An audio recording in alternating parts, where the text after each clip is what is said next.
नाज़रीन गिरामी, भारत में एक हिंदू ने कुरान करीम की बेहुरमती की। फिर देखिए कि कैसे एक फरिश्ता चीते के रूप में उसके सामने आया। फिर उस चीते ने उस पंडित के साथ ऐसा क्या किया कि तमाम देखने वाले देखकर कांप कर रह गए। ये वाकया हम आपको आज की इस वीडियो में दिखाएंगे और बताएंगे, इसलिए इस वीडियो को आखिर तक ज़रूर देखिएगा। वीडियो को लाइक और शेयर भी कीजिएगा ताकि ये बात ज़्यादा से ज़्यादा लोगों तक पहुंच सके। ये बात तो आपको मालूम होगी कि कुरान करीम फासिकों और मुनाफिकों से मुखातिब होकर चैलेंज करता है, इन्हें सख्त सज़ा की वईद सुनाता है, अल्लाह की सख्त पकड़ का भी बतलाता है। अल्लाह ताला कुरान करीम में फरमाते हैं कि कुफ्र एक फितना है और काफिरों को जड़ से उखाड़ने के लिए जंग करें ताकि इस रूए ज़मीन पर अल्लाह का कलमा ही बुलंद हो। कुरान के नुज़ूल और इसमें अहकाम जहाद के बाद रसूल अकरम सल्लल्लाहु अलैहि वसल्लम ने सहाबा की क़यादत करते हुए कुफ्र को ललकारा। यहीं से कुफ्र के माबैन हक़ और बातिल के दरमियान लड़ाई का आगाज़ हुआ।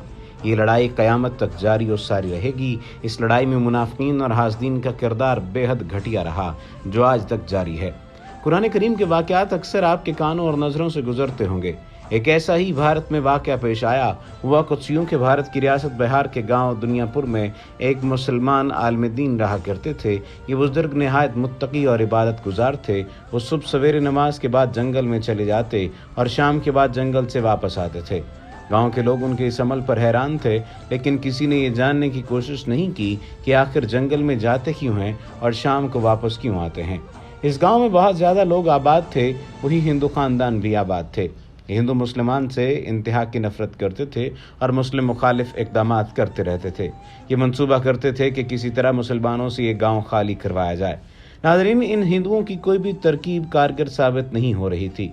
एक दिन उन्होंने सुना कि साथ वाले गांव में बड़ा पंडित आया है और उसने कम अरसे में ही मुसलमानों को मुश्किलात में मुब्तला कर दिया है।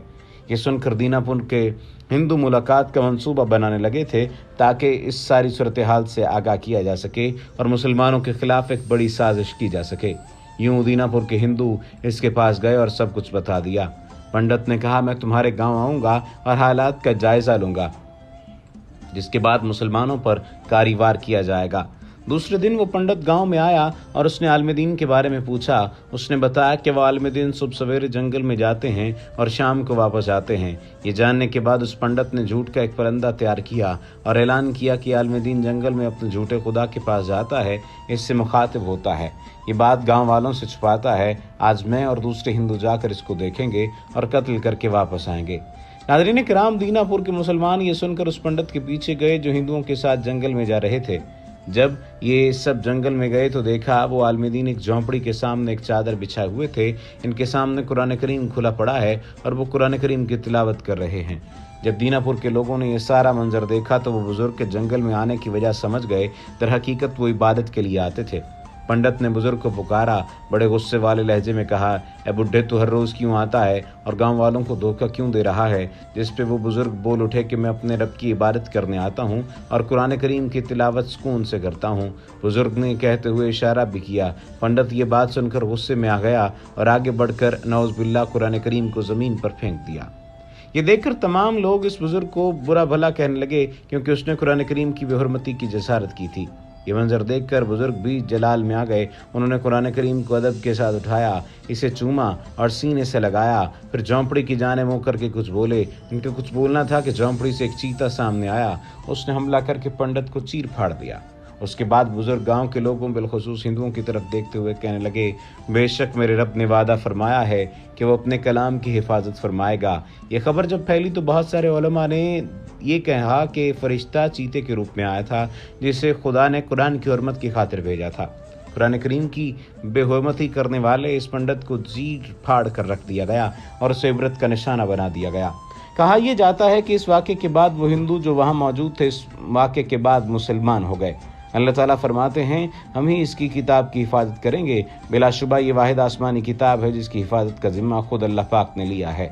गोया इस किताब की हिफाजत के लिए ये अल्लाह का ऐलान है और कुरान में ये बताया गया है। तो अल्लाह ताला ने अपना वादा पूरा करते हुए कुरान की हिफाजत का हैरान कुन एहतमाम किया। इस वजह से इसके अल्फाज रस्मुल ख़त मौजूद हैं, इसकी अमली सूरत भी महफूज है, इसकी ज़ुबान भी महफूज है, इसका माहौल भी महफूज है और जिस पाक हस्ती पर ये नाजिल की गई उनकी सीरत भी महफूज है। इनके अव्वलीन हवारियों की सीरत भी महफूज है और ये तमाम चीज़ें क़यामत तक महफूज रहेंगी।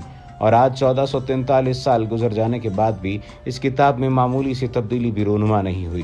کافروں کی جانب سے کئی کوششیں ہوئی ہیں مگر کوئی بھی غلیظ کاوش کامیاب نہ ہو سکی۔ ہمارا دعویٰ ہے کہ ایسی کوئی بھی کوشش قیامت تک ناکام ہی رہے گی۔ اللہ تعالیٰ کی طرف سے قرآن کی حفاظت کا نظام دیکھیں کیسے کیا گیا۔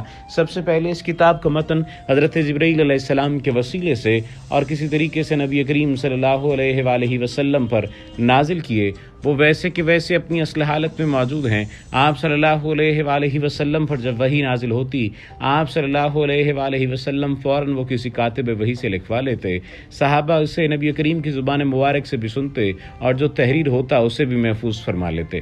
اس طرح 23 سال میں قرآن پاک نازل ہونے کے ساتھ ساتھ لکھا جاتا رہا۔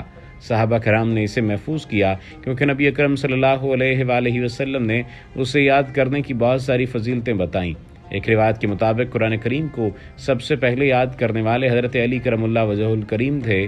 اس کے بعد صحابیوں میں حضرت عثمان رضی اللہ تعالی عنہ ہیں، یعنی پروردگار عالم نے قرآن کریم کی مکمل حفاظت اور یاد کرنے کا مکمل انتظام کیا۔